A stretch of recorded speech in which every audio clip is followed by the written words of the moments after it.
Buenas tardes, mi nombre es Natal Rodríguez Mercado y el día de hoy les voy a hablar del tema de necrosis de la materia de patología general y sistémica. Necrosis. Pues empecemos hablando de los términos generales como ¿qué es la necrosis? Pues la necrosis es la forma de muerte celular en la que se van a romper las membranas de la célula y las enzimas van a salir de esta misma para terminar digiriéndola.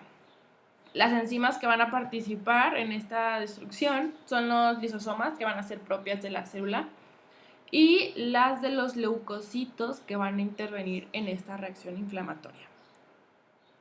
Pues bueno, la célula necrótica no va a mantener la integridad de la membrana, como bien dije, se van a romper y todo el contenido se extravasa. Esto quiere decir que va a salir. Todo esto lo induce el proceso de la inflamación. Y pues bueno, todo el cambio y aspecto morfológico que va a dar la célula es debido a la desnaturalización de las proteínas intracelulares y de la digestión enzimática de la célula lesionada.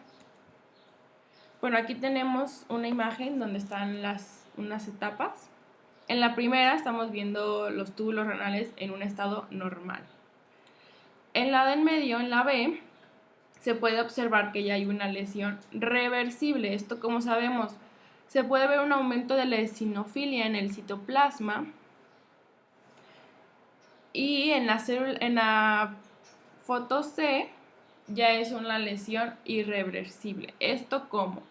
Va a haber una pérdida del núcleo, va a haber extravasación, ya no hay va a ser la salida del contenido de las células y ya se ve las células fragmentadas. Esto es el proceso que se lleva en la necrosis. Pues bueno, vamos a los aspectos morfológicos.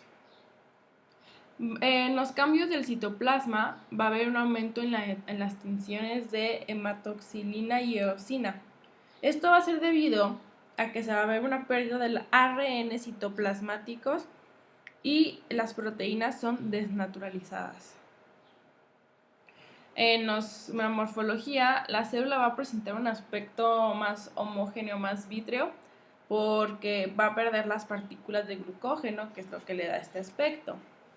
El citoplasma adopta un aspecto vacuolizado y apolillado debido a que las enzimas ya están digiriendo los organelos citoplasmáticos. Y por último, las figuras de mielina. Estas figuras de mielina son células muertas, ya son reemplazadas por las masas de fosfolípidos que se van a ver grandes y tienen una forma de una espiral, no sé si alcanza a ver ahí en la imagen.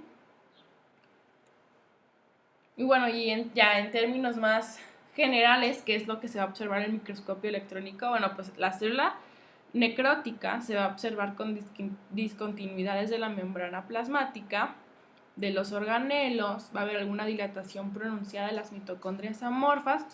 Vamos a ver lo que son las figuras de mielina y agregados de material de aspecto espumoso.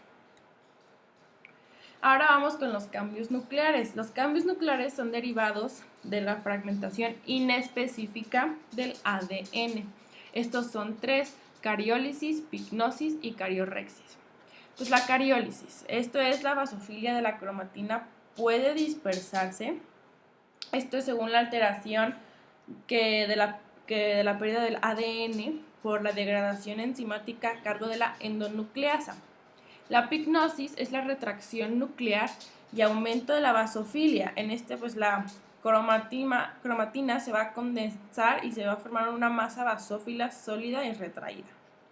Y la cariorexis es cuando el núcleo pignótico va a sufrir la fragmentación con el paso del tiempo.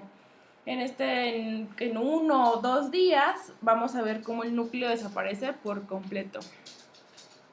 Y pues bueno, aquí está más o menos el resumen, en donde la célula normal va a sufrir una lesión y ya se puede observar los cambios ligeros del citoplasma.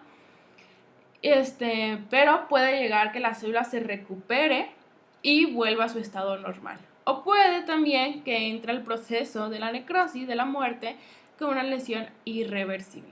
Aquí en esta imagen ya se puede ver la vacuolización, las figuras de mielina, la condensación nuclear, la fragmentación y la ruptura de la célula. Y por último, pues ya la necrosis, que es la fragmentación de la membrana celular y del núcleo. Bueno, ahora vayamos con los que son los patrones tisulares. Estos patrones tisulares son cuando hay muchas células necróticas, esto sea en los órganos o tejidos. Pues existen varios tipos de necrosis. Está la coagulativa, licuefactiva, gangrenosa, gaseosa, grasa y fibrinoide.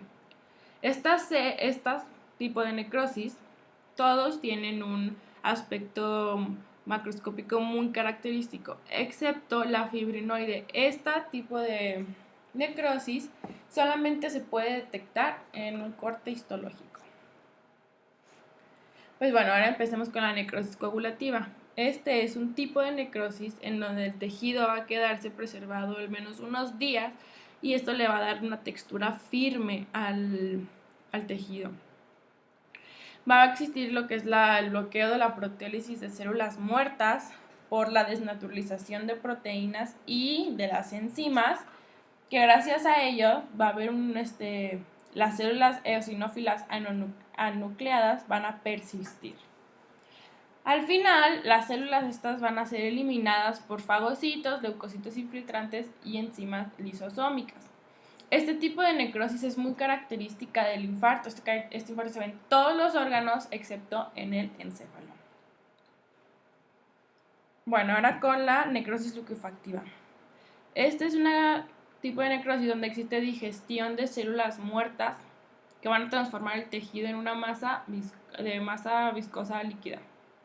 Es muy frecuente en infecciones bacterianas focales o también en ocasiones fúngicas. Esto es ya que los microbios van a estimular la acumulación de leucocitos y la liberación de enzimas. El pus, que es un material necrótico, va a ser amarillento y de consistencia pastosa por el contenido de los leucocitos muertos. Ahora la necrosis gangrenosa. Este no es un patrón en específico, es más bien un término ya que se utiliza en la práctica clínica, en el que se da mucho en las extremidades, más que nada en las inferiores, que ya hayan perdido irrigación, estén experimentando algún tipo de necrosis. Como aquí se ve la gangrena húmeda. Esto es cuando hay una infección bacteriana, o sea que haya una necrosis licuefactiva. En esta es consecuencia de las acciones de las enzimas degradativas en las bacterias y los leucocitos que son atraídos a la inflamación. La necrosis gaseosa. Pues bueno, esto se presenta en focos de infección de tuberculosa.